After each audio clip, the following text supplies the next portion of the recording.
तो कहीं ना कहीं मुझे लगता है कि इंडस्ट्री को एक स्ट्रॉन्ग स्टेप लेना चाहिए कि आप पैसे कमाने के लिए, लोगों को इम्प्रेस करने के लिए ऐसा मत कीजिए, क्योंकि कहीं ना कहीं इससे युवा पीढ़ी गलत चीज़ को पहले अपना ले रही है। एंटरटेनमेंट का मतलब गलत, आई डोंट थिंक सो ऐसा होना चाहिए। बहुत सारे आइटम नंबर्स पे ऐसे अश्लील गाने हैं, या हम लोगों ने इतना ज़्यादा सनी लियोनी को, पॉर्न स्टार को हम लोगों ने इतना पॉपुलर कर दिया कि लोग उनको मैडम मैडम करके बुलाने लगे। के खिलाफ नहीं है, लेकिन उनकी कलाकारी किसमें आप देख लीजिए कि पवन सिंह जी खुद एक समझदार आदमी हैं और आजकल वो अपने पर्सनल लाइफ की वजह से बहुत ज़्यादा नेगेटिव पॉपुलैरिटी उनको मिल रहा है।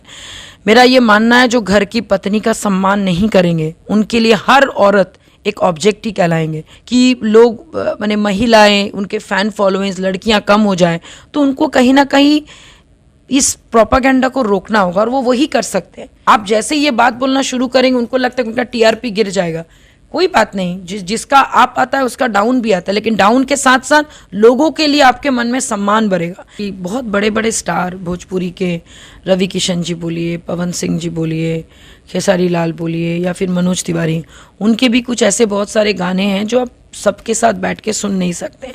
सबसे पहले तो इस टाइप के गाने बनाना, इस टाइप के लिरिसिस्ट को आपको बैन करना पड़ेगा, बंद करना पड़ेगा। एक तरफ मैथिली ठाकुर जैसे सुंदर कलाकार को लोग अपने फंक्शन में बुला के गाना गवाते हैं, सम्मान महसूस करते हैं कि इतनी सुंदर भजन गाएंगी, तो एक अलग माहौल क्रिएट करते हैं। तो उनको बनाना चाहिए, उनको कोशिश करना चाहिए कि अगर हम बनाएंगे तो मेरा नाम होगा और लोगों का रेस्पेक्ट। एक होता है गाना बना के पैसा कमाना, एक होता है गाना बना के रेस्पेक्ट। मैथिली ठाकुर को रेस्पेक्ट करते हैं। जी नमस्कार, आप देख रहे हैं एक न्यूज़ 24, मैं वेद सिंह। जैसा कि आप सभी को पता है कि भोजपुरी, जी हाँ, बिहार में भोजपुरी फिल्म इंडस्ट्री में अश्लीलता को लेके दिन प्रतिदिन बहुत सारी खबरें आती हैं, और कहा जाता है कहीं ना कहीं भोजपुरी इंडस्ट्री को एक तरह से कहा जाए तो बदनाम करने की साजिश भी की जा रही है कि उसमें अश्लीलता बहुत ही बड़ी होती है। तो इन्हीं सब तमाम मुद्दों पे बात करने के लिए मैं आई ग्लैम की फाउंडर मिस देवजानी मित्रा जी के पास आया हूँ। पहले तो मैम स्वागत है आपका। थैंक यू मैम, जैसे कि भोजपुरी इंडस्ट्री में कहीं भी अगर कुछ गाना हो या फिर कुछ भी हो, बाहर के मतलब उसमें देखा जाता है तो लोग एक अश्लीलता पूर्वक नज़र से उसको देखते हैं। इसके बारे में क्या कहना चाहिए? सही, अगर मैं बताऊं कि बहुत बड़े बड़े स्टार भोजपुरी के, रवि किशन जी बोलिए, पवन सिंह जी बोलिए, खेसारी लाल बोलिए, या फिर मनोज तिवारी, उनके भी कुछ ऐसे बहुत सारे गाने हैं जो आप सबके साथ बैठ के सुन नहीं सकते। सबसे पहले तो इस टाइप के गाने बनाना, इस टाइप के लिरिसिस्ट को आपको बैन करना पड़ेगा, बंद करना पड़ेगा।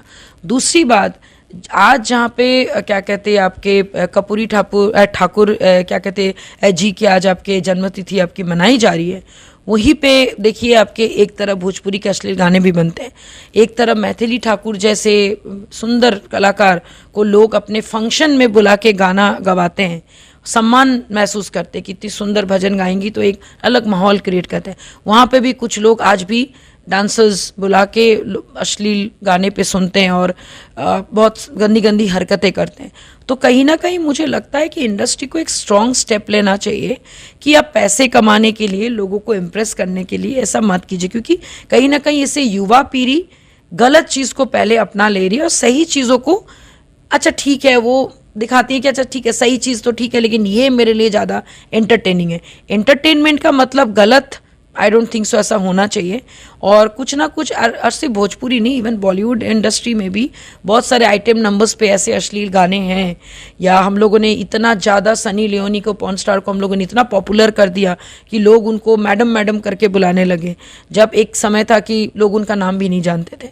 तो ओवर पॉपुलराइज करना, इस टाइप के लोगों को बंद करना, बिल्कुल उनके कला के खिलाफ नहीं है, लेकिन उनकी कलाकारी किसमें आप देख लीजिए।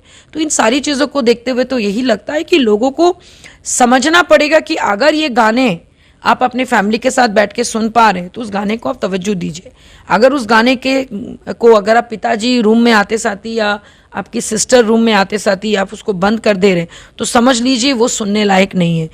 जब तक श्रोता रहेंगे तब तक गाने बनते रहेंगे। इस टाइप के लिसनर्स को बैन करना पड़ेगा और इस टाइप के यूट्यूब अपलोडर्स को बंद करना पड़ेगा। गलत बात, गलत गाली, गलत छवि दिखाने को जो प्रयास करते हैं, इस टाइप के मूवी प्रोड्यूसर या फिर डायरेक्टर को बैन करना पड़ेगा। और मुझे ऐसा लगता है कि हम जितने भी कलाकार हैं, रवि किशन जी, मनोज तिवारी जी या फिर पवन जी, इन लोगों में वो क्वालिटी है अच्छा गाने बनाने का, तो उनको बनाना चाहिए, उनको कोशिश करना चाहिए कि अगर हम बनाएंगे तो मेरा नाम होगा और लोगों का रिस्पेक्ट। एक होता है गाना बना के पैसा कमाना, एक होता है गाना बना के रिस्पेक्ट। मैथिली ठाकुर को रिस्पेक्ट करते हैं हम लोग क्या कहते हैं, श्रद्धा क्या कहते हैं आपका, शारदा सिन्हा को हम लोग रिस्पेक्ट करते हैं, प्रिया मल्लिक को हम लोग रिस्पेक्ट करते हैं। ऐसे बहुत सारे और भी कलाकार हैं जिनको हम लोग, भोजपुरी आर्टिस्ट हैं, उनको रिस्पेक्ट करते हैं। क्यों? क्योंकि वो लोग गाने में सादगी लाते हैं, वो बिहार की छवि, मैथिली गाने को हम लोग रिस्पेक्ट करते हैं, भोजपुरी अवधी गाने को रिस्पेक्ट करते हैं। तो सिर्फ ये कल्चर नहीं है, और बिहार के बाहर में नेगेटिव की ज़्यादा पॉपुलैरिटी होती है। इस चीज़ को रोक लगानी पड़ेगी और इसमें हम सबको मिलकर करना होगा। और इस टाइप के गाने को बैन करने के लिए जो सुन रहे हैं और जो बना रहे, दोनों को बंद करना पड़ेगा और बोलना पड़ेगा अगर आप इस चीज़ को लेके पब्लिकली नहीं जा सकते हो अपने पेरेंट्स के साथ, अपने फैमिली के साथ, तो वो सुनने लायक नहीं है, तो स्टॉप इट। बहुत सारी चीज़ें जो हम लोग नहीं सुनते हैं क्योंकि वो हमारे यॉनर का ही नहीं है। बहुत सारी चीज़ें जो हम सुनते हैं, फिर भी कुछ श्रोता ऐसे रहेंगे जो अश्लील गाने पे आज भी नाचेंगे, आप उसको रोक नहीं सकते। लेकिन गाना बनाना बंद कर देंगे तो लोग भी उसको एंटरटेन होना बंद हो जाएंगे। मैम, अभी जैसा कि आपने सनी लियोनी जी का नाम लिया, कुछ समय पहले पवन सिंह जी के साथ उनका एक सॉन्ग में मतलब उनको अपने सॉन्ग के लिए उनको डांस करवाए थे, जिसको लेके पवन सिंह जी भी काफ़ी ट्रोल हुए। इसके बारे में क्या कहना चाहेंगे? देखिए, पवन सिंह जी खुद एक समझदार आदमी हैं और आजकल वो अपने पर्सनल लाइफ की वजह से बहुत ज़्यादा नेगेटिव पॉपुलैरिटी उनको मिल रहा है। मेरा ये मानना है जो घर की पत्नी का सम्मान नहीं करेंगे उनके लिए हर औरत एक ऑब्जेक्ट ही कहलाएंगे। तो अगर वो चाहते हैं नहीं है कि लोग माने महिलाएं, उनके फ़ैन फॉलोइंग्स, लड़कियां कम हो जाएं, तो उनको कहीं ना कहीं इस प्रोपागेंडा को रोकना होगा और वो वही कर सकते हैं। आप बहुत बड़े स्टार हैं तो एक स्टार की जिम्मेदारी होती है चीज़ों को बैलेंस करना। शाहरुख खान भी बहुत सारे आइटम नंबर पे डांस कर रहे हैं, लेकिन उनका जब आप बात सुनिएगा, वीडियो देखिएगा, वो हमेशा बोलते हैं कि औरत का सम्मान हर एक स्टेटस को करते हैं। चाहे वो डिवोर्स हो वो अपना स्टेटस को सम्मान करें, मैरिड हो वो अपने स्टेटस को सम्मान करें, विडो हो वो अपने स्टेटस को सम्मान करें। तो ये चीज़ हम लोग पवन जी से क्यों नहीं सुन सकते? ये चीज़ हम बिहार के जितने भी भोजपुरी स्टार हैं वो ऐसा बात क्यों नहीं बोलते? आप जैसे ये बात बोलना शुरू करेंगे उनको लगता है कि उनका टीआरपी गिर जाएगा। कोई बात नहीं, जिसका आप आता है उसका डाउन भी आता है, लेकिन डाउन के साथ साथ लोगों के लिए आपके मन में सम्मान बढ़ेगा। एंड ऑफ द डे आप जब एक ऐसा समय आएगा, आप जब गाना नहीं गाइएगा, अब जब लगेगा कि नहीं अभी मुझे रिटायरमेंट लेना चाहिए, तो लोग आपको किस नाम से जानेंगे, किस ढंग से आपके आने वाली पीढ़ी आपको सम्मान करेंगे, वो उनको सोचने की बात है। तो ये तो बहुत ही मैंने क्या बोलेंगे, देखिए मैं बहुत बड़ा पवन जी का उतना बड़ा फ़ैन नहीं हूँ। सबसे पहले तो मैं पहले उनको जानती ही नहीं थी, टू बी वेरी ऑनेस्ट। एक साल 2 साल पहले ही मैंने जाना कि वो बहुत बड़े इंटरनेशनल स्टार हैं। तो आपको जब लोग इंटरनेशनल स्टार का दर्जा दे रहे हैं तो आपके ये कंधों पर जिम्मेदारी है कि आप बिहार के कल्चर को आप ऑल ओवर वर्ल्ड कैसे प्रमोट कर रहे हैं। बिहार का culture is not item numbers, Bihar का कल्चर इज़ नॉट सोनपुर मेला में लड़कियों का थिएटर, बिहार का कल्चर इज़ नॉट क्या कहते हैं गंदी गंदी गानों पे डांस करना। बिहार का कल्चर बिल्कुल ऐसा नहीं है, क्योंकि मेरा 16-17 साल हो गए, मैंने आज तक ऐसा नहीं देखा। मैंने जो देखा मैंने अच्छा देखा, मैथिली गाना सुना, मैथिली कल्चर देखा, अवधी कल्चर देखा, भोजपुरी बहुत सुंदर सुंदर गाने सुने। Maithili Thakur is one of my favourite, all time favourite. मैंने ज़िंदगी में कभी मैं भोजपुरी गाना नहीं सुनी, बिकॉज मुझे लगता था कुछ है ही नहीं, क्योंकि मेरी जन्म है बंगाल में, कर्मभूमि मेरी बिहार है, और हम लोग रविंद्रनाथ टैगोर के कल्चर से आते हैं। तो हमारे लिए संगीत, क्रिएटिविटी हमारे खून में रहता है। आप कोई एक छोटा सा कुछ दे, हम लोग उसको क्रिएटिव करके दे देंगे। तो क्रिएटिव लोगों से ये सवाल कीजिएगा तो क्रिएटिविटी चाहिए। और पूरे बॉलीवुड इंडस्ट्री का रूलर एक टाइम पे सारे बंगाली टॉप फेमस लोग ही हुआ करते थे। तो सोचिए अगर उस टाइम के आइटम सॉन्ग और अभी के आइटम सॉन्ग में कितनी गिरावट आएंगे। अंग प्रदर्शन करना एक कला हो सकता है, अंग प्रदर्शन करना वल्गैरिटी जब हो जाए तो उसको रोक देना चाहिए। मैम, ये तो हो गई पवन जी से जुड़ी हुई बातें। मेरा आखिरी क्वेश्चन आपसे ये रहेगा, कहीं ना कहीं भोजपुरी इतना ज़्यादा लोकप्रियता भी इसका बढ़ते जा रहा है, यहाँ तक कि अमेरिका में भी मतलब भोजपुरी के गानों पे लोग मतलब थिरकते हुए नजर आते हैं, तो इसके बारे में क्या कहना चाहेंगे? देखिए, भोजपुरी गाने पे थिरकना इज़ गुड, बट भोजपुरी गाने को लोग लास्ट में अभी क्या कहते हैं, बहुत सारे वेडिंग्स में हम लोग अटेंड करते हैं, जाते हैं। वेडिंग प्लानिंग भी वन ऑफ माय फोटे। तो हम लोग जब करते हैं तो वहाँ पे भी लोग पहले इंग्लिश सुनते हैं, फिर हिंदी सुनते हैं, फिर पंजाबी सुनते हैं, अरे यार भोजपुरी बजाओ भोजपुरी बजाओ। तो people take it as a mock, मजाक में लोग गंदी डांस करके बोले अरे यार बिहार का गाना नहीं बजाओगे तो कैसे होगा। तो उसको वो एंजॉय करते हैं एज अ जोक, उसको प्रेस्टीज नहीं मानते। Let me be very clear with you specially जब इस टाइप के गाने बजते हैं, अरे यार भोजपुरी गाना नहीं हुआ, तो दैट मीन्स व्हाट कि आपके कल्चर को लोग लास्ट में लग रहे हैं और एंजॉय करके लोग एकदम गंदी गंदी स्टेप्स करते हैं ओनली फॉर फन। हमारा कल्चर फन का पार्ट नहीं है, बिहार का कल्चर फन का पार्ट नहीं है। बिहार का कल्चर एंजॉय का पार्ट जरूर हो सकता है, जैसे मैथिली ठाकुर जी के गाने पे भी वो नाच सकते हैं अगर आपके विचार वैसे हो तो। पंजाबी गाने पे लोग एंजॉय करते हैं, लोग मजाक नहीं बनाते हैं। तो एंजॉय और फन में एक थिन लाइन का गैप होता है। आप अपने कल्चर को मजाक बनाना चाहते हैं कि आप अपने कल्चर को झूमते हुए देखना चाहते हैं, ये सोच हर उस बिहारी को सोचना होगा जो एक बिहारी सौ पे भारी बोल के और चौड़ा होके बाहर में जाते हैं।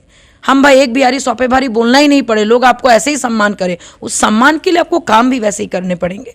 आज भी बाहर में जाते तो लोग बोलते अरे बाप रे बाप बिहार में कैसे रह रही हो, बिहार में तो ऐसे होता है वैसे होता है, गाने तो इतने अश्लील बनते हैं, लोग तो वहाँ पे गोली चलाते हैं लोगों का बात करने का। तो कहीं ना कहीं तो ये फैक्ट है, कुछ चीज़ें तो सही हैं। तो सही जो चीज़ जो बाहर में लोगों को लगता है कि सही है, उसको गलत प्रूफ करना होगा हम लोगों मतलब एक बिहारियों से रिलेटेड एक इमेज बन चुका है बाहर। बिल्कुल, तो उसको तोड़ना पड़ेगा, उसको तोड़ना पड़ेगा। और उसको नहीं तोड़ेंगे तो आने वाली पीढ़ी हमारा क्या सीखेगा। आज मोदी जी के नेतृत्व में 500 साल बाद अगर राम जी की आपकी प्राण प्रतिष्ठा हुई, राम मंदिर आ गया अयोध्या, आप सोचिए बच्चा बच्चा जान गया। हर उस घर में जो रामायण पाठ पढ़ाया नहीं जा, हर उस घर में रामायण पढ़ाया जाएगा। तो this is a culture shift, ये बहुत ज़्यादा ज़रूरी है। लॉन्ग टर्म अगर आपको बच्चों को प्रॉपर शिक्षा देनी है, ये ज़रूरी। आप अगर अपने कल्चर को ही नहीं जानेंगे तो आप क्या सीखे। आप मुझे आप एक बात बताइए, आप कोई भी बिहारी घर में जाइए, गांव देहात में जाइए, कोई भी पढ़े लिखे घर में, उनसे पूछिए कि बिहार का जो कोई भी एक लोकगीत सुनाइए। कुछ घरों में आपको सुनने को मिलेगा, बाकी जगह में लोग यूट्यूब सर्च करेंगे। वाई, हमें पता है बंगाली का लोकगीत क्या है, हमें पता है बाउल गान हम लोग बचपन में सुने, आज भी सुनते घर जाते हैं तो। रविंद्र संगीत हमारा कल्चर का पार्ट है, नजरुल गीत हमारा, कि घर में ये कल्चर दिया गया है, यहाँ पे बच्चों को क्यों नहीं दिया जाता है। ये सोच बदलना पड़ेगा, नहीं तो बिहार के भविष्य सिर्फ अंधकार में अनएम्प्लॉयमेंट की वजह से नहीं, अपने कल्चर से परिचित नहीं है। ये कल्चर को परिचित करवाना पड़ेगा। आप सिर्फ यहाँ पे 4 रोपवे करके आप दिखा देंगे बहुत बड़ा टूरिज्म हो गया, no, you have to teach them. आपको बताना पड़ेगा। Madhubani painting is a part of it, Madhubani painting is not entire Bihar. तो आपको बताना पड़ेगा कि भाई ये हमारा कल्चर है, यहाँ पे ऐसा होता है, ऐसा होता है। ये नहीं बताया जाता, लोग उसको हंसी मजाक में लेते हैं कि ज्ञान दे रहे। हाँ भाई हम ज्ञान दे रहे हैं, क्योंकि हम चाहते हैं कि बिहार में कल्चरल शिफ्ट आए, लोगों में वो आए। अच्छा आप एक बात बताइए, जैसे दिवाली में हो, एक छठ पूजा छोड़ के बाकी कोई भी त्यौहार में, यहाँ पे दुर्गा पूजा बोलिए, दिवाली बोलिए, दुर्गा पूजा तो मेन आपका बंगाल का है, वहाँ का पूजा और यहाँ का पूजा में फ़र्क है। छठ पूजा में एक ऐसा ही पवित्र समय बिहार में आता है, और छठ पूजा के दौरान तब हर वो अश्लील गाना सुनने वाला भी रुक जाते हैं, कोई तब नहीं सुनता। तो why only in Chhath Puja, why not the entire 365 days. आप मस्ती में गाना बजाओ, मजाक में नहीं। तो बिहार के भोजपुरी इंडस्ट्री को ये सोचना पड़ेगा, और ये जिम्मेदारी उन सारे एक्टर्स की है, उन सारे लिरिसिस्ट की है जो इस टाइप के गाने बजाते हैं और गाते हैं और नाचते भी हैं। तो जैसा कि अभी आपने सुना, मैम का कहना था कि भोजपुरी को लेके जो मतलब लोगों की जो मानसिकता है उसे पहले बदलने की ज़रूरत है, ना कि सिर्फ जो बनाते हैं बल्कि जो उस गाने को सुनते हैं, क्योंकि कोई सुनेगा तभी तो कोई बनाएगा। कहीं ना कहीं बिहार का एक मतलब स्वरूप है भोजपुरी गाने से, मतलब हम अश्लीलता को ना फैलाएं बल्कि और जागरूकता बनाने की ज़रूरत है। भोजपुरी गाने को मतलब लोग जागरूक होंगे तभी अच्छे से जान पाएंगे कि असल में भोजपुरी गाने का मतलब क्या होता है। तो और भी ऐसे खबरें देखते रहने के लिए आप देखते रहें एक न्यूज़ 24। मैं वेद सिंह सहयोगी विकास के साथ, पटना।